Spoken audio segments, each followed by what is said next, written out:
ये जितने सूर्य आदि ग्रह हैं ये बड़े भयंकर होते हैं।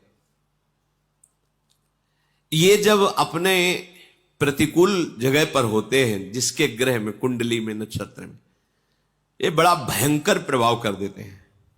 पर यदि नाम जप किया जाए तो ये उसके लिए प्रतिकूल जगह पर बैठे हुए भी सौम्य, सुखद और मंगलकारी बन जाते हैं। महाप्रभु हरिवंश चंद्र जी ने कहा है, जो पे कृष्ण चरण मन अर्पित तो करिहें का नवग्रह रंक। ये बेचारे नवग्रह तुम्हारा क्या बिगाड़ लेंगे यदि कृष्ण चरण में मन तुम्हारा अर्पित है। राधा राधा राधा। समझो, ये जितने ग्रह हैं बड़े भयंकर हैं। प्रतिकूल जगह पर बैठे हों तो बड़े बड़े को नष्ट कर देते हैं। पर कह रहे जो जप परायण है, नाम जप करता है, उसके लिए प्रतिकूल जगह पर बैठे हुए भी, बोले 7.5 शनिचर चल रहा है, वो वहां बैठा जरूर है, पर वो सौम्य होगा आपके लिए, सुखद होगा आपके लिए, मंगलकारी होगा। क्या? नाम जप। अगर भगवान की शरण में हो, भगवत सन्मुख हो, नाम जप कर रहे हो, तो कोई भी प्रतिकूल स्थान पर बैठा हुआ, विपरीत स्थान पर बैठा हुआ ग्रह आपका अनिष्ट नहीं कर सकता, और उल्टा वो आपको सुखद, सौम्य और मंगलकारी होगा। अब लोग इन सब के लिए बाहरी उपायों में भटकते हैं कि ऐसा है तो ऐसा कर ले। कुछ नहीं, नाम जप करो, इससे सब ठीक हो जाएगा। जो उपासक नाम जप करता है तो भयंकर रूप वाले, सूक्ष्म रूप रख के प्रवेश करने वाले, क्रूर कर्म कराने वाले, ये जो राक्षसी भाव है, ये उसके हृदय में प्रवेश नहीं करते, आक्रमण नहीं करते। सर्वे नानुगतम चैनम दारुणाहा पिसितासनाहा घोर रूपा महाकाया दर्शयंती द्विजोत्तमम। जो जप परायण है, नाम जप करता है, तो यहां घूमते रहते हैं अव्यक्त रूप से भूत प्रेत पिशाच, भयंकर आसुरी राक्षसी स्वभाव वाले। जब आप अपवित्र हैं, भगवत विमुख हैं, देखो उनके कर्म कैसे थे। अरे यार घोर राक्षस है, बिल्कुल दया नहीं आई, ऐसा कर दिया, तो उसके ऊपर आविष्ट हो गया। ये सूक्ष्म रूप से रहते हैं। जैसे किसी को भूत दिखाई थोड़ी देते हैं, पर आवेश हो जाता है, बोले मैं अमुक हूं, क्योंकि वो अपवित्र है, भगवत विमुख है, उसके लिए द्वार खुला है, उसको दंड देने के लिए उसके अंदर प्रवेश कर गया। भयंकर रूप वाले या सूक्ष्म रूप वाले या विशालकाय, क्रूर कर्मा, गलत कर्म कराने वाले, ये जो राक्षस हैं, जो आसुरी भाव हैं, ये जप परायण पर कभी आक्रमण नहीं कर सकते। इसलिए राधा राधा राधा, बड़ा भयंकर है संसार, तुम्हें समझ में नहीं आ रहा। राधा राधा राधा राधा।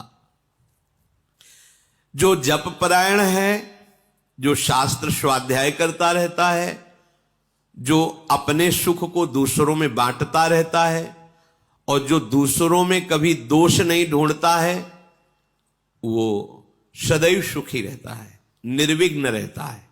चलो इन आचरणों से सुखी तो चाहते हो। जो साधु शास्त्र का ज्ञान रखता है या न रखता है, ध्यान सुनो, उसे वेद आते हैं या नहीं आते हैं, वो पुराणों की कथा जानता है या नहीं जानता है, वो उत्तम संस्कारों से युक्त है या शून्य है, उसका समाज में सम्मान होता है या अपमान होता है, इससे कोई मतलब नहीं। यदि वो भजन परायण है तो राख में छिपी हुई आग की ज्वाला है। वो बोल लेता है कि नहीं बोल लेता है, उसे वेद आता है कि नहीं आता है, वो उसको लोग प्रणाम करते हैं कि नहीं करते हैं, संस्कार युक्त दिखाई देता है या नहीं दिखाई देता है, पर रात दिन भजन करता है तो कैसा है? बोले राख में छिपी हुई आग है, वो छेड़ मत देना। कैसा भीख मांगता खाता है ऐसे, कोई तेज तो है नहीं, कोई लोग तो इसके पास नाम जप परायण, बड़ी महिमा है। जैसे प्रज्वलित अग्नि श्मशान में भी कभी दूषित नहीं होती, यथा श्मशाने दीप्तौजाः पावको नैव दुष्यति एवं विद्वान अविद्वान वा ब्राह्मणो दैवतम महत्।